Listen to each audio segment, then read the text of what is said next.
Do you dream about your next trip? You're in the right place. On the Time to Talk Travel podcast, we come to you weekly to share places to go and what to do when you get there. Let's dive into this week's adventure. Hi, this is Nasreen, and we are back with Time to Talk Travels from the ladies at Hashtag Travels. And today we are talking about finding great deals on travel and all of the different ways we make it work. I'm here with Des, Mo, and Sharon is going to lead us off with some of the ways that she finds the best deals on travel. Well, I have been traveling cheap for many years, and one of my secret tricks is to set up a ton of alerts. I know that deals come and go. I subscribe to several different newsletters. I'll go on a site like Hopper. One of my credit cards has a great travel watch feature, and I will set up alerts for all the places that I want to go and all of the dates that I know I'm safe to travel in. If I know my kids have this week off or a few days off or nothing much is going on in this month, I'll set 3 alerts for Italy. I'll set 3 alerts for Portugal, different cities, different airports, and it'll just keep reminding me and it'll let me know the minute those prices drop. And I have scored such amazing deals. I flew my whole family to Stockholm a couple of summers ago for $250 round trip from LA per person. Just using my little system of, okay, I know we're going to be free for summer break. Here's the places that we were thinking we might want to go. How cheap can I get there? It's amazing. Sometimes there's error fares, there's all kinds of things that happen. And unless you are continuously watching it, you might miss it. Nobody has the time to keep checking. So the alerts are key. That makes total sense because I think for me, it's so overwhelming just watching travel deals roll through because I'm watching all of them. But you're setting your dates and specific areas you're interested in, which is a much smarter way to do it and wouldn't have so much drama in my head. So, does everyone else do that? Do you set areas you're looking at, or do you go into it just trying to find the best deal possible to anywhere? Des is like anywhere. I would get overwhelmed, I think, with alerts. I have tried that once or twice, but what tends to work better for me is to be open minded. As those newsletters hit, I'm like Sharon, I'm signed up for Going, which was Scott's Cheap Travel. I'm signed up for Travel Zoo. They email me, hey, we've got a great airfare to Portugal this week. I'm more inclined to book that and then go to the place I want from there. Does that make sense? Because it's much cheaper once you're in Europe to fly to other parts of Europe. When I was looking for spring break for my daughter, it was more expensive to fly to Mexico than it was for us to get to Santorini. Blew my mind. Europe, you just got to go where the airfares. And so for me, being flexible is the key. I can't be flexible with my dates, but I can be flexible with my where. So I end up in countries I didn't think I really wanted to see, but hey, they had a great airfare deal. And it might be the place I can hop to the next spot that I did really want to see. That happens with me too. I have to say, I'll see the alert, and a lot of times it'll come with a layover, or sometimes they're broken leg travel. So you have to travel in one city, out of one city. So I do try and stay flexible too. Those are some of the best trips, aren't they? I don't really have opportunity to be flexible quite often. Most of our travel is due to a sport or due to work. That's usually pretty strict dates, pretty strict locations. So I try and save money on accommodations and experiences. We've stayed some pretty creative places just in order to make it happen. I think that when you experience that as a kid, you get excited for the adventure. My kids never know where we're going to show up. It could be an amazing 5-star resort or a 1-bedroom shack. Happens to be somewhere really expensive, but that's where we are going to be. And this is how we're going to make it happen. And I think that's part of life, right? Is just roll with it because travel doesn't always go smoothly. Yeah, definitely. It's so funny that you said that. Quick funny story, that trip to Stockholm. We got those super cheap flights and we figured out we could also stay on ferries. Like we wanted to see some other places. So we went to Stockholm, but we're like, wow, we'd love to see Helsinki and we'd love to go to Tallinn in Estonia. And we figured out that it was just as cheap to stay on the overnight ferry as it was to stay at a hotel. Plus, we got to go somewhere else. We booked this whole trip, very much sense of adventure, very much where are we staying tonight? Let's see what's available on Airbnb. But at the same time, one of my closest friends was on a Disney cruise.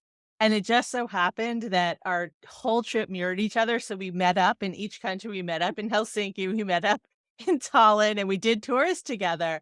But it was like one of those high-low magazine comparisons because here we are staying in like these disgusting, grotty Airbnbs and just roughing it on our own. And my friend is bringing us shampoo from the cruise ship. Amazing. Hey, but I- you made it happen. Yeah. Our entire trip cost $3,000, and I'm pretty sure that just It did one not. of their cruise fares was double that. On the cruise line of things, last minute cruises, if you live anywhere near a port city, when we were in Texas and we had Galveston as a port, our friends would get these just wild fares when they were trying to fill cabins at the last minute. If you had any flexibility in your schedule and you were within driving distance of a port, make sure you get on those lists for sure, because there are some amazing deals to be had there. I know we're signed up for them for Boston and New York up here, just on the off chance we can jump on a cruise ship last minute. But definitely Matt and the I still dare to flights. dream. Yeah, we dare to dream. I live but half an hour from Galveston. I know the deals are there, but I don't have any time to go. there are some really Mhm. short ones that are like 3 days over the weekend that are a little more hopeful, right? Not as much rearranging. Yeah. And those last minute fares, airlines, everything, sometimes there's so much work put into kind of organizing around them, dogs, kids, everything, that I love Sharon's approach about setting up specific parameters. I'll start looking. And my version of I need to go somewhere is let me look at every single airline and see what their fares are and then compare and see what I'm willing to deal with and all of that. And then usually I'm like, I'm just going to drive if it's with the kids. You went too far down the rabbit hole. Yeah. Exactly. Exactly. So I guess the big question too is what's the best trick for getting the best deal? Do your friends have a hack? Is there something you've heard and you've been like, oh my goodness, I haven't done that, but I should? Getting the Southwest credit card and having the companion pass. Because I said it's always for some other reason that we travel. So now, because we do have a little bit more flexibility with having some older kids and some friends to be able to take care of the younger kids, I can fly with him anywhere that he's going for free. If he's going out to San Francisco for work, I can go out too. And having that time together is really important. And then being able to do it without the actual additional airline flight cost makes it hugely more attractive. Having moved down from Canada, that's not an option. Travel's very expensive in Canada domestically as well. I never understood why so many Americans didn't have passports, and now I understand. There's a lot of places you can go here for very inexpensive prices. The fact that I can fly to Miami sometimes for $79 is insane. I can't take a train from Toronto to Ottawa for $79. Now I understand. Now I get it. Then you add in that you can fly for free and you can have a companion pass. Well, that just opens up so many more doors. And that's a very simple way that we've changed since moving down here. I was going to say Southwest is the ideal airline to do that with. I know there are entire groups who share the hack that you can book your flight for Southwest and move the dates and cancel. Naz, you're one who, Absolutely. I'll book Southwest flights as my backup sometimes if I have a tight business meeting or something and I'm not 100% positive. I had a dinner last month and my flight out was the last Delta flight. It was a 10:30 p.m. flight. If there was an issue in Atlanta traffic, I was coming from further outside of Atlanta, I might not make that flight. I booked a Southwest flight for the next morning on the off chance I had to spend a night in the airport with points. And then when I cancel it, I get everything back. I try not to make a habit of that, but it is good to have the backup. I have had to use the Southwest. The companion pass is fantastic because you can change it 3 times a year during the course of the companion pass to bring different people with you. When I had mine, I changed it from my husband to my daughter to my son based on who I was going with on trips with over the course of the year. Now you can't book for them until you've changed it, so it requires some timing and knowing what you're going to do for the year, but it worked out very well for us on that. And then just in general, I will say that Southwest has been a little tricky lately with things. It's been the airline that I've had the most cancellations on, the most things go wrong, like the ticketing issues, the computer system issues. So take it with a grain of salt. And on I that. haven't had a problem at all.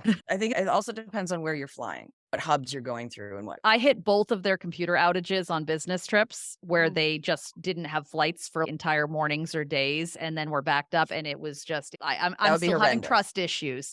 I will say I'm a Delta girl, and it took me way too long in my life to learn the secrets of rewards, miles, and points. And I know we don't want to go too far down the rabbit hole on that, but that's been life-changing. Paying regular bills on credit cards that then you turn around and pay off. Most of the recent travel I've done has been just with my Delta reward miles. Same with hotels. I had to go to Gainesville, where my daughter is starting college, Gainesville, Florida, and I've had to book 3 different trips and a 4th for football season. And I'm using all of my IHG and Hilton points for that. Because now these rooms, one night room in Gainesville for the Florida Tennessee game was $800. And it's not a nice town or a nice hotel, but I'm paying with points, and you can also get rewards points half off. So I'm paying less than $300 for the same room everybody else is getting for $800, but I'm not even paying because I'm technically using rewards. It's crazy. I didn't learn the system for way too long, and I kick myself every day because I look back at all the money I spent for 50 Well, years. that I loyalty didn't pays, get. right? Sign up for the emails with Southwest, like you were saying with the companion pass, with Delta and all that. If you have loyalty to someone or you fly a regular airline routinely, sign up for their alert emails because Southwest will send out specials that say, hey, book 3 flights during this window of time and get a companion pass 10 times faster than you usually can, or anything like that. Make sure that you are getting those alerts so that you are taking advantage of them. And with Southwest, know when their next calendar drops if you're planning travel ahead. When my son was flying back and forth between our homes and doing a lot of unaccompanied, I would know when the fare calendar hit for the next time it was Thanksgiving, and I could book at the lowest points possible. I didn't know that. That's good to know. Being loyal, pick something, whatever, airline, whatever, hotel system, and then stick with it. I've been with Hilton now for years, and I just lost my diamond status. I didn't realize I didn't open the email. I needed 3 more stays in March to keep my diamond status, and I lost it. And the Fine. reason why I'm like, that's a bad thing is because quite often I'm doing road trips, driving to sailing regattas and things, and I don't know where we're going to stop for the night. With diamond status, they keep a few rooms and they will give you one of those rooms. Otherwise, they're sold out. You can't buy that. As Des was saying, you can't do that. I You have a have to have trick that there. status. Have a trick Okay. there. Okay. Sometimes it's worked for me. Sometimes if you email or call the Diamond Status line after you lose it and you're like, oh my goodness, I had it for years. I loved it. I used it all the time. I told everyone about this. But we just completed a move from one country to another. Or in my case, I was on maternity leave and I traveled for work, but I lost it because I had babies close together. Right. They reinstated it and gave me another window to complete some stays in. So they can give Well, it it back makes to you. sense. It's in their best interest because I will drive an extra half an hour, 2 hours if it means I'm getting to a Hilton because I'll get my points or I'll know they'll have a room because it's midnight. I don't know how many times I've booked rooms online at the last minute. And the status does matter. It does change your experience. You get upgraded, you get the little perks that you wouldn't get otherwise. Sometimes those perks aren't so little too. If you have a room on a concierge level, Mhm. now suddenly you've got meals included. There's a lot of food. Like they'll put out lavish breakfast spreads and afternoon snacks and evening dessert trays, and that stuff adds up quickly. So Same thing with airport lounges, depending on your credit card or the airline. That saves you a ton of money if you get free food and free drinks in an airport, Makes especially it when I so have a much whole more comfortable. family with me or amount of wine I will drink sitting in an airport if we get delayed. Yeah. 15 bucks a drink. That's at airport prices, right? Again, that's one of those things I found out way too late in life about. Didn't even know this existed for if you don't have gold status or what have you. You Mhm. can buy the priority pass for airport lounge access. I will say the other side on savings for me is sometimes it's okay to fly a little blind as far as hotels. I do try to be loyal to the airline. But again, if Iceland Air has a drop bottom rate compared to Delta, I'm going to take the Iceland Air. I just am. That said, hotels, I was always too afraid to do Priceline till my boyfriend got me hooked on it. And I will tell you, these last minute deals, express deals, he's never been disappointed. And hundreds of stays, it's always a nicer hotel. And so being willing to roll the dice a little bit. And I agree, Airbnbs can be fabulous. I always hesitate because there are so many additional fees that you end up with. And it's not less money by the time you pay for cleaning and this and But then sometimes you have a kitchen. So you're So you're True. paying more, but then you can make your own meals, or you have to look at the whole picture of what your trip is going to entail. On the airfare end of kind of the deals world, you can look on a lot of sites to see how sold a flight is. How full does it look? Go through the beginning of the booking process on a really great fare and see how many seats are available. So when you do that, you can check what seats are available in different classes. And if you're close to the flight and it's a really great deal, some airlines, Delta, American, push out upgrade offers through email before you check in for your flight. Those upgrade offers are sometimes not that bad. I booked a super economy ticket for my son to fly American between two cities, and he was moving at the time. We got an upgrade offer in the email. I upgraded him to first class because it covered two bags.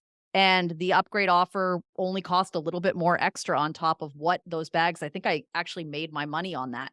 Don't be afraid to look at how full the plane is because you may be able to get that great experience in an upper class for less money by booking a bargain ticket and then upgrading when the offer comes and planning to spend that money, especially on longer cross country flights. Yeah, Delta does those upgrades automatically if you're a medallion member. I'm gold now, and I don't know if it'll last through the year, but I love it. I just show up. I've been upgraded to companion, and there were two. I was supposed to be first class, but then I just ended up leaving earlier on an earlier flight because, again, once you have those special medallion statuses, you get all kinds of perks. Again, never knew about because I was the person who bounced around whichever airline had the cheapest airfare. But now if I can fly Delta, I do because if there's a change in flights or they coddle you and you get special access to 1-800 numbers. They answer in 2 minutes instead of 2 hours. There are things like that really make the difference, in my opinion. And a lot of those discount flights, when you start adding in the baggage fees and the seat fees and the everything fees, they really are not necessarily a deal. And they don't have as many flights going. If you do have a problem, it's not like going to a Delta or somebody who's got an alliance of airlines to be able to get you where you need to be. And look at the code share. So many airlines are code sharing now, and a lot of times the prices are lower through one airline versus another based on where you buy. I've been flying between Boston and Atlanta. American Airlines and JetBlue code share those flights a lot of times. Same when I was looking for my son between Boston and San Antonio. Well, the American fare includes the carry-on bag, right? But the JetBlue basic fare doesn't. You don't get a carry-on bag. You only get a personal item. You can save money by booking through American to ride on a JetBlue plane if you're going to carry on a bag. Also, the bag check fee on American is lower than the bag check fee on JetBlue, and your fees follow the airline you booked under.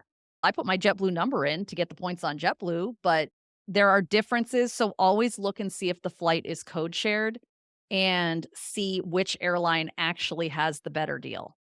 This is where my head explodes, and I feel like I need a spreadsheet. I was going to toss in there too to check every airport in your area because it may be much cheaper to fly out of one. And sometimes it's surprising because I live in Orange County. I could fly out of LAX.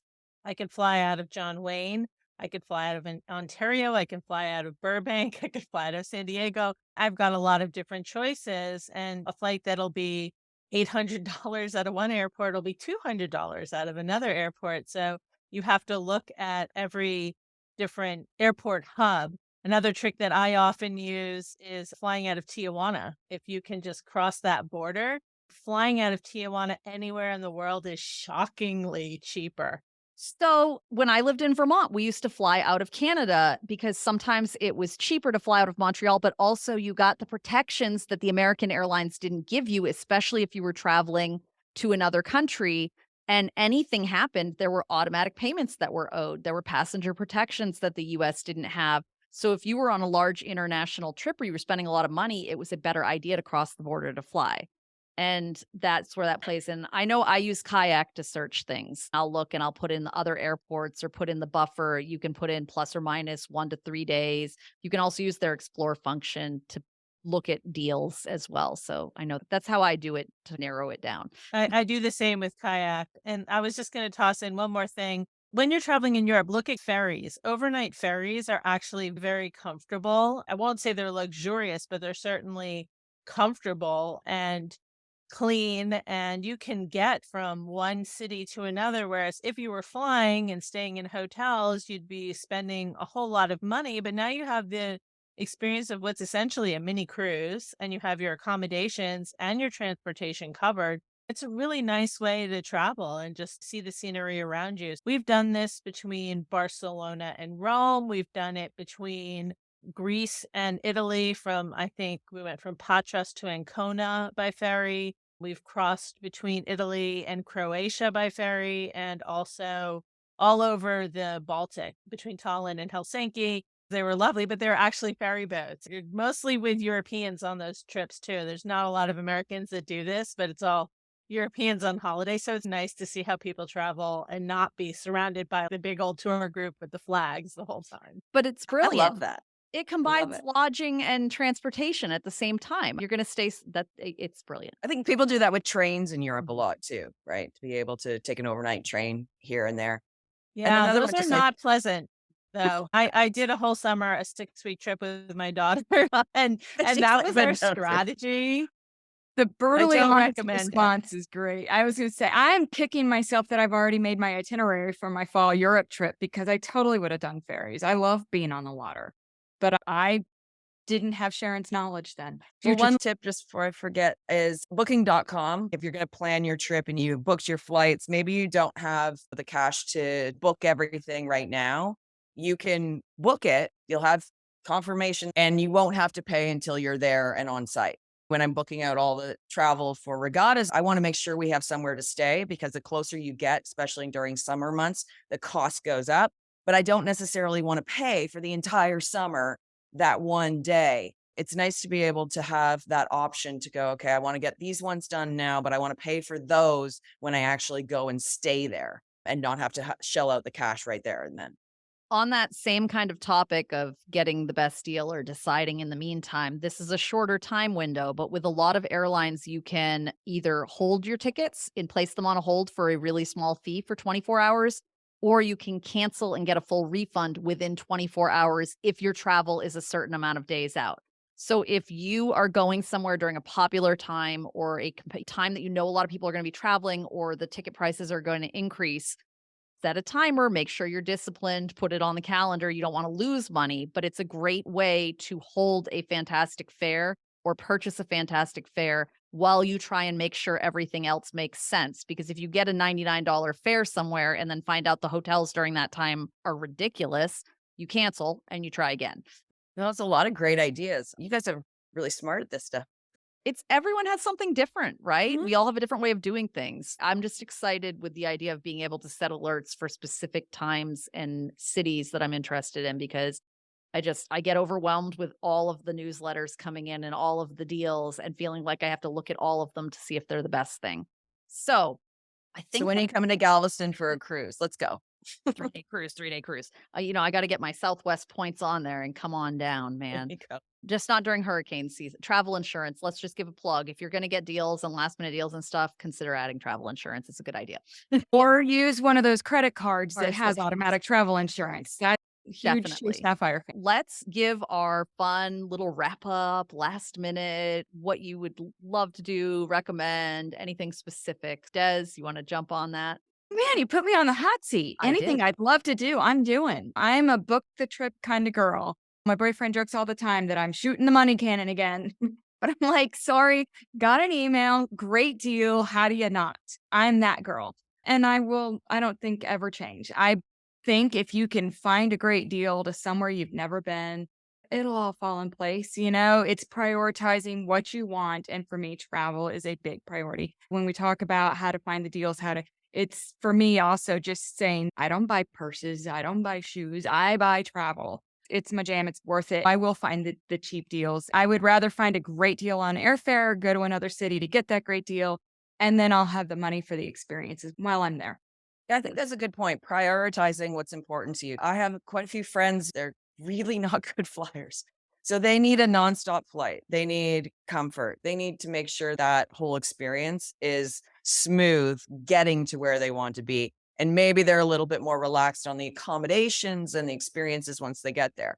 I think from hearing our conversations, we're a little bit more, however we need to get there, plane, train, or automobile. We will get there. We want to experience more and really prioritize that. So neither one are wrong. It's just that might be just how you have to get a little creative in order to make your trip work for you. Definitely. And Sharon, what are your big takeaways on this fun? My takeaway is that yes, prioritization is really important. I have a good friend who I tried to convince to do a weekend in Mexico City with me, and she was like, "No, I really can't afford to travel. I need to replace all the doorknobs in my house. I'm getting solid brass doorknobs on all my doors." And I was like, okay, we do not have the same travel priorities. So, prioritization, knowing what's worth it for you to spend on. You asked what are some bucket list things you'd like to do. I would love to do a transatlantic cruise. I do also watch all of the cruise dates out of Los Angeles. Recently, my husband and I booked a 454-night cruise where we both went and we worked the whole time. We had excellent Wi-Fi. It was just up and down the coast here in LA. And we're like, you know what? This is our new working retreat. We got so much work done. We just sat in our cabin watching the world go by, doing our work. More trips like that where we get to go new places, maybe fly to Europe for a month and stay in Airbnbs and do weekend side trips. I'd like to make travel more of my everyday life and less of a vacation. That's my goal in the coming years, is just to make travel more of a lifestyle, less of a special occasion thing. I love that. That's fantastic. For me, one of the things we do is I have an account, it's through Capital. We set aside a certain amount of money to come out and go into kind of a bucket. So we know how much is in the bucket for travel to begin with. It makes it a little easier to pull the cord and go when we find a great deal, because we know that money is already sitting over there and ready for that specific purpose. The other thing is I'm probably more analytical than I need to be in things like this. But when you find a great deal, look at everything. Otherwise, a great deal can very quickly turn into an expensive trip if you've booked the great deal and now realize hotels are $800 a night. It is not so much of a great deal anymore. Take in the global situation on that before moving forward. I think that's the whole deal mantra for me. This has been another episode of Time to Talk Travel on Getting Deals, and we will be back next time to cover another travel topic. If you have anything to say about deals, let us know. We'd love to hear your input. This has been another episode of Time to Talk Travel, brought to you by #travels.com. You can keep in touch with us between episodes by checking out our site, joining our newsletter, or connecting with us on social. We've always got the information you need in our episode notes. Until next time, happy travels, and thanks for being a part of our trip.